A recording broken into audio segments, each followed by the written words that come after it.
Hello, ladies and gentlemen, and welcome back to the podcast. As always, I am your host, Austin Hollenbeck, and with me today, I have Anna Holgan Gomez. Thank you for being here. Thank you for having me. And so today we're talking about a pretty interesting topic, and this has been coming up a lot more recently, is that female representation in the media, or more particularly, how has it been seen in more recent media? Do you have any thoughts on that, Anna? Just from... Well, I think it's amazing. A lot of songs have come up. Again, I've been mentioning WAP a lot. Yeah. That's just a great example. There are a lot of protests that are really empowering towards females. I know that the Black Lives Matter movement had a lot of pictures in media portraying women standing up in dresses or just looking straight into the police's eyes, showing that we're powerful, we can do whatever we want. And I'm really glad to see that being portrayed in like different animations and movies. Absolutely, I agree. And I think it's awesome to see that, especially, lots of shows and movies I've noticed are doing it now, and it's appealing. It's done a lot in media made for kids, so I think it's really cool for them to, grow up and see that kind of stuff. And so definitely changes their perspective than, something we would have had when we were growing up. Yeah, it kind of annoys me that we have to say, like, yes, female empowerment. Yes, like, granted, that's what we have to do now, but it shouldn't be like that. It should be men and women are equal. You go name, not you go female empowerment. Exactly. So kind of just on the agenda, or some things that kind of came to mind with this topic for me, was that I feel like Netflix has been doing a lot recently in terms of just representation of all kinds, really, and this could be seen in a lot of their different things, but two shows came up in mind for me. So there was a reboot they released a few years ago, and it just ended this year, but it's called She-Ra and the Princesses of Power, and it's been gaining this huge following, pretty much, that because not only does it have a mostly female cast, but it's also been acclaimed for, having LGBT representation, having representation of all kinds, with people of color, and representing overall who people are and what they can do. Yeah, so while I was doing research, apparently I did not know this, but Rotten Tomatoes, I thought it was just like a person rating site, but it's like something that not, what do I say? Like the people that like run the Grammys and the Emmys use as a gauge of how successful the show is. I didn't know that, but I was looking, and on Rotten Tomatoes, it got 100% based on the reviews. And I'm like, wow, that's amazing. And then as I kept digging into it, though it's made for children, it's more appealing for adults as well because of the content. And that kind of makes me happy because it won an Emmy.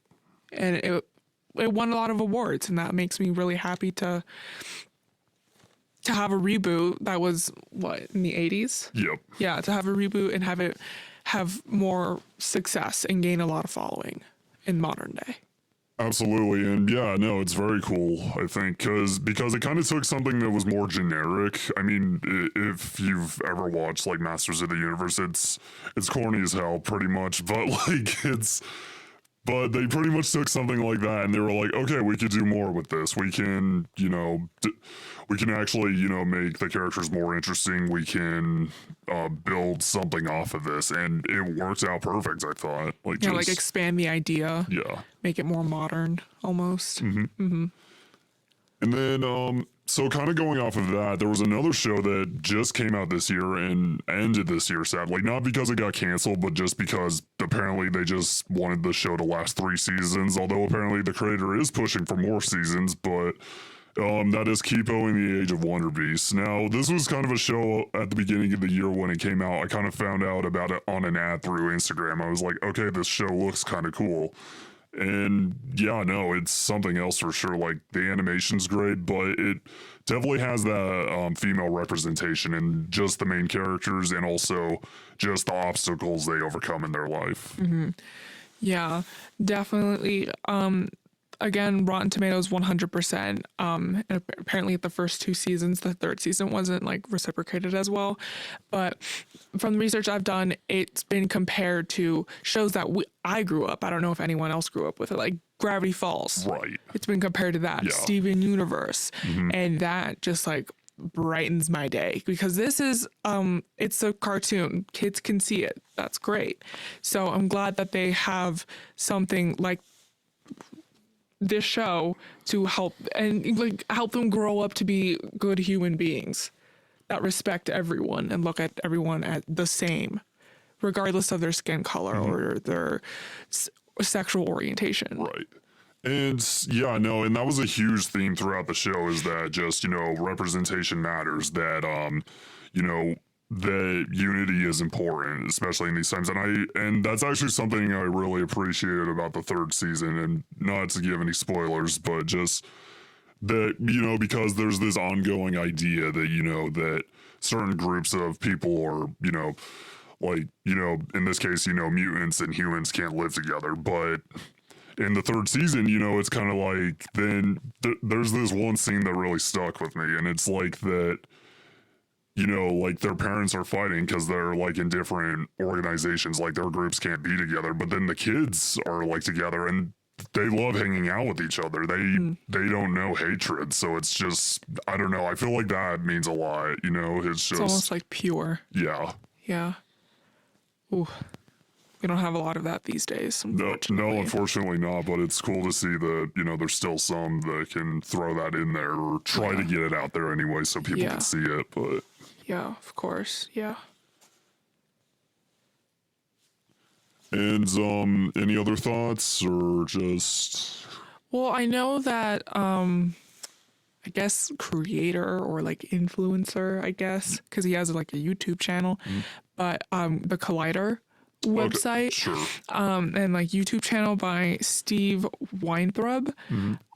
He did a review on both shows actually, and he's a guy that isn't like really lenient, so he's really stuck in his views, and someone like him responded appropriately to that show. Right. Both of them.